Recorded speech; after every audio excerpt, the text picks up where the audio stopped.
Hi guys, Simply Monica here doing a breastfeeding video. Okay, so it's about 9 things that I have that are true to breastfeeding.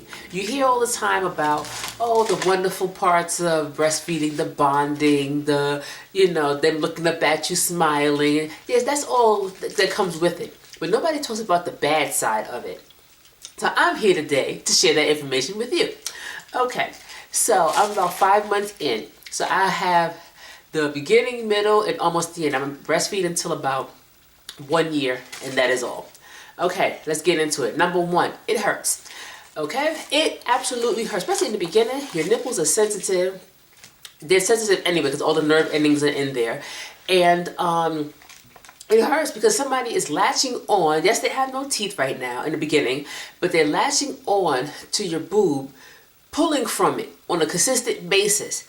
It absolutely hurts in the beginning. The nipple, gets dry, it gets cracked because it's a constant thing. And I don't care what your lifestyle is or whatever have you, I don't care what your pain tolerance is, it still hurts in the beginning. So, and it takes a long time for it to feel okay and feel kind of normal. That's 1. 2 is that you have to be feeding your baby everywhere. And I mean in public, in the bathroom, at the dinner table, in the restaurant, at the amusement park, wherever is necessary, you have to feed your baby everywhere. Excuse me. And that's uncomfortable because you're not used to doing that, especially in the very beginning. I'm 5 months in, I'm still not used to feeding my child everywhere. Now I would get up and go to the bathroom or whatever have you, but as far as sitting at the dinner table pulling out a boob, I'm still not there yet, and I'm already in. So number 3 is engorgement. When you hear about you're engorged, okay, we think, well, okay, I'm just full. No. You are engorged. It's so full, you hurt. You feel all your veins and muscles stand at attention, and it feels so much pressure. And like you're about to pop, almost like a geyser.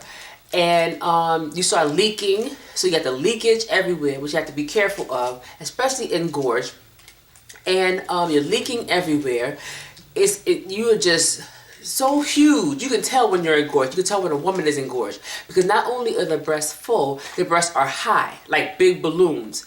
So that is not a fun feeling, and you have to get rid of that because you feel it all in your armpits because that's where the milk ducts are. So you feel all the engorgement and the enlargement all in your armpits, all the way down to the nipple, and it is not a fun feeling. So that's 3. So number 4, breastfeeding is time consuming. Oh my God. Because you never know how long your baby's gonna suck. So some babies suck, 10 minutes in 10-minute shots. Some babies suck in 30-minute shots. So in the hospital, they want you to, record how much your baby's eating. So of course, in the beginning, they eat a little bit here and there. But then as they get older, they eat more, So, or it depends. Every baby's different. My baby did it different. In the hospital, she would eat for 20 to 30 minutes. And then now she's older, she'll eat about 10-minute shots. But of course, she's getting more food and more calories faster than when she was young. So every baby's different.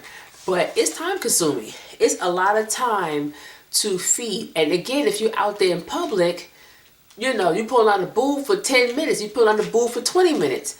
I mean, there you go. Number 5 is, yes, no places to feed in public. As current as breastfeeding is, and as 2016 and the feminist movements and, normalized breastfeeding and stuff like that, there's still not many places to breastfeed. I'm sorry, there really isn't.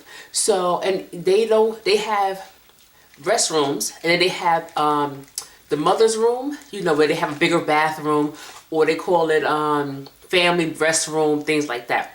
So that's still not technically a breastfeeding place. It's still a toilet. And really, who wants to feed their child in the bathroom? I do, because I'm not going to make a really big deal about every place that I go, which I go a lot of places. I'm not going to make a big deal about every place that I go. Oh my God, you don't have a place to feed for me to feed my child. I mean, I'm just not going to. And I do see where I live, I do see other people breastfeeding and so forth. But it's kind of difficult to satisfy every section of the population. It really is. So I'm not that, oh my God, you got to have this and you got to have that. Because then you have to satisfy everybody and everybody's wishes and everybody's lifestyles and, but there is no place to feed a baby. So you either have to feed them at the table in the restaurant, or you go into the bathroom, or you go into the car. So a lot of times I will feed my child in the car. Also, it's more private and everything, or I'll go into the restroom. Now, the restrooms are not fun. But, I learned how to stand up and feed her. So in the beginning, I had to sit down. I would line the toilet and all these different things to sit down to breastfeed her. But now I learned how to stand up and hold up with 2 arms and hey, have at it. Because it's nasty in them restrooms. So that's 5. 6 is not accepted everywhere. So, people say, oh, breastfeeding is wonderful and it's so great and, it's so beautiful. Okay, but not to the general public, obviously, because they don't have places for women to breastfeed everywhere. So, it's not widely accepted. And as much as we try to normalize breastfeeding and all that stuff, still not widely accepted. There's still old school men and women out there that's like, look, we don't need to see it. And I can kind of agree with that. Even though I breastfeed, I can kind of agree with that. I don't want to see your boob everywhere. And even though boobs have become sexualized now, it wasn't like that in olden days and stuff like that. But still, it's still a body part hanging out that I don't need to see. So, because penises was out too. Back in those caveman days and Egyptian days, people saw penises and whatnot, and they wasn't sexualized then. Not as much as they are now. But I don't want to see them hanging out and flopping all around either. So, I don't want to see your boob. And it's not accepted everywhere. Nobody want to see your stuff, and I don't want to show my stuff. That's my thing. I am more on the modest side to an extent. I don't want to show my stuff, out in public and for the whole world to see. But that's just me. Anyway, so number 7, lopsided boobs is a real thing. So when you start breastfeeding, you look at all the pictures, and you see all the videos and all that stuff like that. They're like, oh, lopsided boobs, ha ha ha. No, it's a real thing. It's a real thing. Because one produces more than the other. That's one. 2 is one just functions different than the other. So one may be really engorged and the other one may be engorged but not as engorged. So, and also we have different sized breasts anyway. One is always bigger than the other. So one is going to carry more than the other. And yeah, you can really walk around like this. You can. I thought it was a ha too, but no, you can really walk around like this. So you have to make sure both get action. You have to switch off your boobs to the for the feeding. You have to. Even if one doesn't give you enough, you still have to, because one, you have to get that extra milk out because you don't want clogged ducts. That's another thing, clogged ducts. But you don't want that. But then also, again, eventually you're going to stop breastfeeding. So you don't want to have lopsided boobs. There's just, no lopsided boobs. Make them go from one to, they're always going to prefer one. Make them go from one to the other. Next, here we go to number 8, boob preference. The child is going to have a boob preference. One is going to produce more than the other one. That's just the way it works. But you have to make that child go to the other one that doesn't work as well. This one here doesn't work as well. But I want to make her, when she's not as hungry, make her go on this side, because 1, to get rid of the milk, 2, to keep off engorgement, and 3, to even it out. So there you go. Number 9 is they start tugging on the boob, putting their hand inside and all these different things like that in public.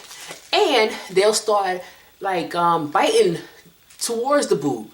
So a breastfed baby, everybody knows a breastfed baby. Everybody. So when a baby's breastfed, they'll start doing it. The boob comes near them, they open it in their mouth. It's the cutest thing to see, but that's not so cute in public, And you out there trying to, be cute or whatever have you, your baby will say, to your boob. I mean, just, not really the thing. So, so that's, pretty much what it is. Now, sidebar, pumping. Pumping hurts. Pumping hurts, okay? Especially in the beginning, it hurts and it's time consuming. So you have this device on your boob, just pull it, steadily pull it. And of course you need it at its highest setting that's comfortable to make sure you get the maximum amount of milk that's out. So you're pumping, you're pumping, you're pumping. Your nipple is like really like being sucked in to the little flange thing. That's not very fun, and it's time consuming. So feeding may take you about 10 minutes. Pumping could take you about a good 30 minutes. That's a long time to be sitting there trying to pump some milk out. So that's 2, 3, and it's awkward. Catching the, trying to pump in public. I did that a few times, but then you gotta carry, even if it's a battery pack, you gotta carry the thing, find some place to plug it in.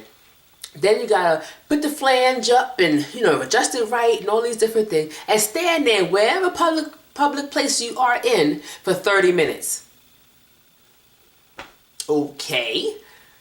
I mean, who has that time? I'm in the restaurant bathroom for 30 minutes. They're gonna come and check on me like, you all right, ma'am? I mean, but so this is the downside, but the second side B to pumping. To breastfeeding, and it's a beautiful experience. It really is, and I can only do it for a year. That's it for me. But but nobody tells you about the downside. Nobody tells you about the side that's that you're gonna hurt. Your nipples are gonna crack. You're gonna need the lanolin cream for your nipples. That they're gonna be tugging on your boob all the time, that they don't accept it out there in public that much, that it's time consuming and all these different things. So nobody tells you about that side, but that's what I'm here for. All right, peace out.